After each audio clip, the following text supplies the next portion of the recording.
नमस्कार, मैं राकेश परमार और आप देख रहे हैं महत्वपूर्ण मुद्दा।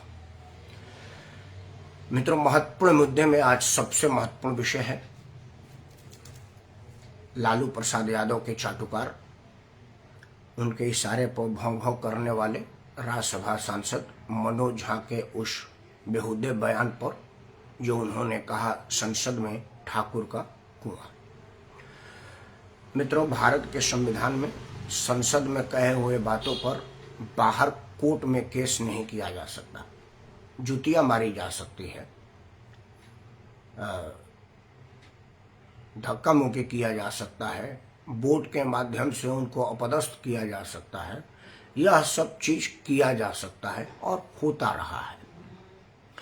इसलिए वो सब चीज मनोज झा के साथ होगा ऐसा मुझे नहीं लग रहा है, इसलिए कि मनोज झा की औकात ही इतनी नहीं है कि लोग उनका विरोध करना चाहेंगे, क्योंकि विरोध तो उस आदमी की जाती है जिनका सामना करने के लिए आमने सामने आपकी पहुंचना हो, आप कमजोर हो।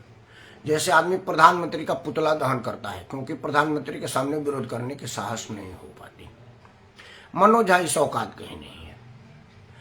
ना तो मनोज झा दिल्ली विश्वविद्यालय के प्रोफेसर की हैसियत से ही कुछ है, क्योंकि उन्होंने प्रोफेसर वाली सम्मान खो दिया है। उल जलूल और बेहूदपन से उन्होंने वो सम्मान खो दिया जो एक शिक्षक का आम जन के दिमाग में होता है, क्योंकि वो सारी बातें अशिक्षित वाली ही करते हैं। हालांकि वो जिस पार्टी से बिलोंग करते हैं उसका तो खैर शिक्षा मंत्री ही अशिक्षित है और अशिक्षा वाली बात करता है, तो मनोज झा का क्या कहूं। दूसरा बात है कि मनोज झा रीढ़ विहीन इंसान है। राज्यसभा में लालू प्रसाद ने अपना तलवा चाटने के बाद नहीं भेजा था, तलवा बराबर चाटते रहने के लिए भेजा था। असल में लालू प्रसाद यादव अपना हर गुट का एक पिल्ला पाल रखा है। कुछ लोग क्षत्रियों को भड़काने के नाम पर कुछ करते रहते हैं, कुछ लोग ब्राह्मणों को एक करने के नाम पर करते रहते हैं, कुछ दलित, पिछड़े, मुसलमान और वगैरह वगैरह वगैरह। असल में क्यों हो रहा है और मनोज झा को ठाकुर का कुआं कहने की जो नौबत क्यों आई, इसके पीछे के निहितार्थ पर चर्चा नहीं हो रही है। सभी चैनलों पर, फेसबुक पर, सोशल मीडिया पर ठाकुर का कुआं है, लेकिन ठाकुर की कुआं क्यों कहना पड़ा, ठाकुर के कुआं पर क्यों मनोज झा को आना पड़ा, यह उद्देश्य, ये पीछे के निहितार्थ पर मैं आपके सामने कुछ मिनट तक बात रखूंगा। आपसे हाथ जोड़ के प्रार्थना है कि सबसे पहले तो वीडियो के अंत तक बने रहें, चैनल को सब्सक्राइब करें और वीडियो को लाइक करें और अपने सभी समूहों में इसे साझा करें ताकि लोगों को सत्य का ज्ञान हो सके, लोग मनोज झा के बहकावे से बच सकें। मित्रों, असल में वजह जान लीजिए। वजह यह है कि बिहार की राजनीति में नीतीश कुमार का अस्तित्व खत्म हो चुका है। अब नीतीश कुमार कुछ है नहीं। नीतीश कुमार की पार्टी खंड खंड हो चुकी है। सदस्य संख्या इतनी नहीं है कि नीतीश कुमार कुछ बढ़िया से और मजबूती से बोल सके। बिहार की राजनीति में लालू प्रसाद और भारतीय जनता पार्टी के बीच में ही बिहार में मुकाबला होता दिख रहा है। भारतीय जनता पार्टी अगर ढंग से अपना उम्मीदवारी घोषित कर दे और चुनाव में मजबूती और दावेदारी से लड़ जाए तो लालू प्रसाद का पूरा कुनवा साफ हो जाएगा, जैसे नीतीश कुमार का साफ हो गया है। नीतीश कुमार का खत्म हो जाने की वजह से, राजनीतिक वजूद मटियामेट हो जाने की वजह से जो नीतीश कुमार का वोट बैंक है उस पर लड़ाई है। नरेंद्र मोदी जब से प्रधानमंत्री आए हैं तब से उन्होंने पिछड़े, अति पिछड़े और मुसलमानों में अपने मनसा, कर्मणा, बाचड़ा, पैठ बनाने का प्रयास किया है और वो उसमें सफल भी हुए हैं। 2014 की चुनाव यह बताया, उसके बाद 2019 का चुनाव यह बताया कि नरेंद्र मोदी इन वोट पर अपना दावेदारी मजबूती से बनाए हुए हैं और ये लोग उनको वोट कर भी रहे हैं। अब सवाल है कि बिहार में जो नीतीश कुमार ने पिछड़ा, अति दलित नाम का एक जो संगठन खड़ा किया था, इस उम्मीद से कि पिछड़ी समाज पर लालू का कब्जा है, दलित समाज पर मायावती का है और उसके प्रभाव वाले लोगों का है, तो मैं कहां जाऊंगा, तो उन्होंने इसका बीच का मध्य मार्ग निकाला, पिछड़ा और अति पिछड़ा समाज। नीतीश कुमार के खत्म हो जाने की वजह से राजनीतिक रूप से, मतलब नीतीश कुमार की सो लंबी उम्र गई, मैं उनके खत्म होने का मतलब उनको खत्म होने की बात नहीं कर रहा हूँ, उनकी राजनीति खत्म हो जाने की वजह से, उनकी पार्टी का वजूद का मटियामेट हो जाने की वजह से वो जो वैक्यूम बना हुआ है उस वोट बैंक का दावेदारी कौन करेगा। लालू प्रसाद उसी वोट की दावेदारी के लिए अनशन बोल रहे हैं, और जब तक उस वोट की दावेदारी पे आप क्षत्रियों को बदनाम नहीं करेंगे और ब्राह्मणों को बदनाम नहीं करेंगे तब तक वो समाज पर अपनी दावेदारी नहीं मजबूत कर पाएंगे। उसीलिए उन्होंने एक आनंद मोहन को छोड़ रखा है जो राजपूत यूनिटी इकट्ठा करते हुए बता रहे हैं कि भाई राजपूतों ने जो उसमें भेदभाव की जो राजनीति हो रही है, जो जात पात और छुआछूत की राजनीति जो हुई है वो ब्राह्मणों की वजह से हुई है, ताकि क्षत्रिय समाज ब्राह्मणों को दोषी दे और बाकी लोगों को एक मिले। और ये साबित करने पर आनंद मोहन तुले है कि देश से मुसलमान की वजह से देश को कोई खतरा नहीं है, भारत में मुसलमान खतरे का प्रतीक नहीं है, खतरा तो ब्राह्मणों से है। और दूसरे तरफ एक ब्राह्मण संसद सदस्य जो कि राज्यसभा में मनोज झा के माध्यम से ठाकुर को टारगेट कर रहे हैं, ताकि आनंद मोहन के वजह से जो ठाकुर लामबंद हो रहा है वो मनोज झा के वजह से उसमें लामबंदी में टूट हो और ये ठाकुर एक अलग बन जाए और ब्राह्मण एक अलग बन जाए। जो बाकी का समाज रहा पिछड़ा, अति पिछड़ा, दलित, महादलित और मुसलमान उनके साथ है ही है, तो उससे उनका वोट बैंक पुख्ता हो जाएगा। यह बड़ी लंबी और बड़ी सोची समझी खेल का नतीजा है जिसका हम सब शिकार हो रहे हैं। आनंद मोहन को समय से पूर्व जेल से बाहर निकालने का श्रेय अगर आपको लग रहा होगा कि नीतीश कुमार का है तो आप गलत में हैं। वो लालू प्रसाद का प्रयास था जिसे आनंद मोहन को जेल से बाहर निकाला गया, और जब से आनंद मोहन बाहर निकले हैं ठाकुर एकता का प्रयास कर रहे हैं। और ठाकुर एकता में वो यह बताना नहीं भूलते कि ब्राह्मणों ने हमेशा से हिंदुओं में भेदभाव, छुआछूत की बीमारी डाला है। परसों नोएडा में था, मुझे भी मंच पर भाषण देने का मौका मिला, तो जब मेरे बाद आनंद मोहन बोलने आए तो उनका पूरा लबोलबाब यही था कि भाई देश में क्षत्रिय ही सब कुछ है, और वो सत्य भी है। ये पूरी भूमि क्षत्रिय की है क्योंकि क्षत्रियों ने अपना भूमि, अपना साम्राज्य दान किया। लेकिन जो हम छुआछूत में आए हैं, जो हम हिंदू मुस्लिम में बटे हुए हैं, उसका वजह मुसलमान नहीं है, क्रिश्चियन नहीं है, पारसी नहीं है, वो ब्राह्मण है जिन्होंने कहा है कि भाई छू दिया तो ये अपवित्र हो गया, वो तुम्हारी जाति का नहीं है, वगैरह वगैरह। इससे क्या होगा कि क्षत्रियों के मन में ब्राह्मणों के प्रति दुराव पैदा होगा और वो एक अलग लामबंद होंगे, क्योंकि जातीय विद्वेष की वजह से पिछड़ी, अति पिछड़ी, दलित, महादलित को तो हम अलग ऑलरेडी कर ही चुके हैं। अब क्षत्रिय रह गया तो कहाँ जाएगा, वो हटे। और इधर मनोज झा ये बताने का प्रयास करेंगे कि ठाकुर का कुंजा था, मतलब ब्राह्मण उससे अलग है, तो एक ब्राह्मण अलग कुनवा बन जाएगा, एक ठाकुर अलग कुनवा बन जाएगा। और ये दोनों ही कुनवा लालू प्रसाद यादव को वोट नहीं देता है।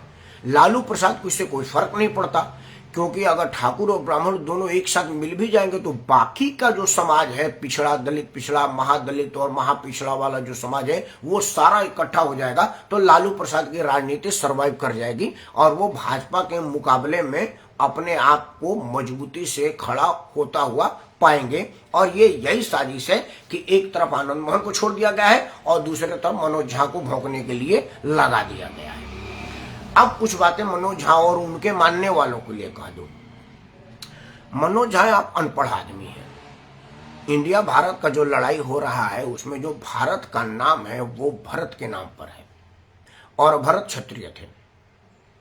शंतनु और शकुंतला के पुत्र भरत दोनों के संतान, मतलब पुरुष और महिला को मिलकर के संतान उत्पत्ति होती है।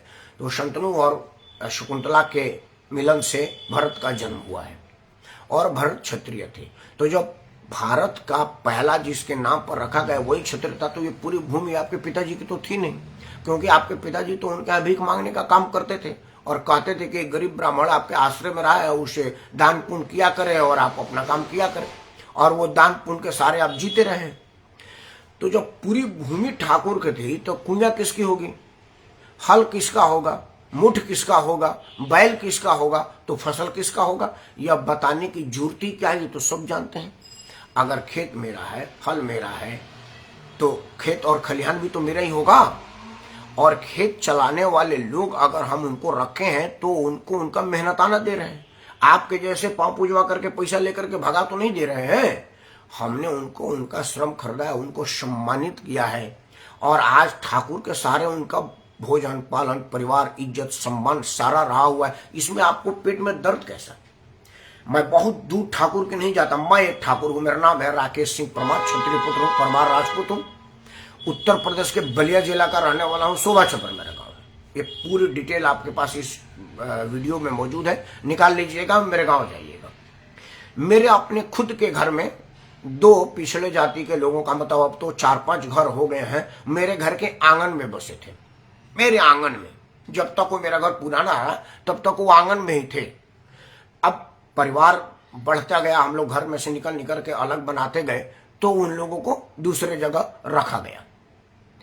मेरा जो मेरे अपने निजी जमीन में है। मेरा जो गांव है शोभा छपरा, मेरे अपने ही गांव के लोगों के जमीन में पूरा का पूरा दलित बसाया गया है, जिसमें मैं उम्मीद करता हूं कि 2000 घर होंगे वो दलित के लोग, और 2000 घर हमारे ही जमीन में बसा हुआ है, और उनमें से एक भी दलित को हम अपमानित नहीं करते हैं। वो सारा हमारे साथ रहते हैं, हमारे खेतों में काम करते हैं, हमारे घरों में काम करते हैं, हमारे और कामों में आते हैं, जैसे कोई बाजार जाना, वो जाना, नौकरी चाकरी फलाना। अब तो कुछ नौकरी चाकरी भी करने जा रहे हैं। कल तक इन लोगों का स्कूल कॉलेज सब हमारे यहाँ से होता था, और वो सब हमारे ही परिवार के, मतलब हमारे पूरे गांव के परिवार की जिम्मेवारी होती थी कि वो हमारे खेतों में काम करते थे, और उसके बदले में सम्मान पाते थे, अनाज पाते थे, पैसा पाते थे, और उससे उनका जीव को पार्जन होता था, क्योंकि जमीन तो हमारी ही थी। तो ठाकुर की जब जमीन होगी तो कुंजा तो ठाकुर का ही होगा। यह कह करके जो आप विद्वेष फैला रहे हैं, उससे बहुत कुछ लाभ होने वाला है नहीं। मनोज झा का कार्यकाल जब खत्म हो जाएगा तो उनके पास, लालू प्रसाद के पास कितना सदस्य संख्या रहेगा कि आपको विधानसभा में भेजेगा, ये मैं नहीं समझ पा रहा हूँ। क्योंकि लालू जी की मीसा आई है, और लालू जी के कुनवे में इतना लोग हैं जो राज्यसभा आने के लिए है। 30 विधायक तो कम से कम चाहिए। और जिस गति से लालू प्रसाद यादव सामाजिक विद्वेष फैला रहे हैं नीतीश कुमार के वोट बैंक पर सेन लगाने के लिए, उस हिसाब से मुझे लग रहा है कि लालू प्रसाद इस स्थिति में नहीं रहेंगे कि वो आपको भी राज्यसभा में भेज सके।